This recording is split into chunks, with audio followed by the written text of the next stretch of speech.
Ukrainian President Volodymyr Zelensky visits Saudi Arabia to discuss security cooperation and drone defense.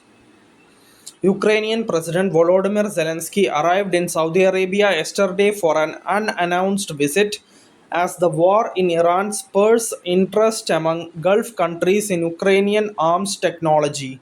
The two countries are set to sign an agreement on security cooperation, in particular, the protection of the skies. Kiev has sought to leverage its expertise in downing Russian drones to help Gulf nations, which are being attacked with the same Iranian designed Shahed drones that Russia fires on Ukraine.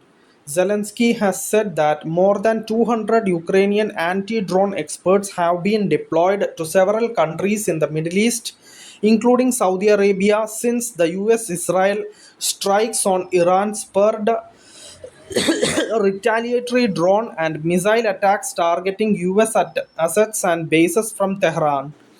Kiev is touting its mix of cheap drone interceptors, electronic jamming tools, and anti-aircraft guns to down Russian drones as an effective air defense tool. Ukraine has proposed swapping its interceptors for the vastly more expensive air defense missiles that Gulf countries are currently using to down Iranian drones. Thank you for listening. Thank you for watching. Thank you, everyone. Bye.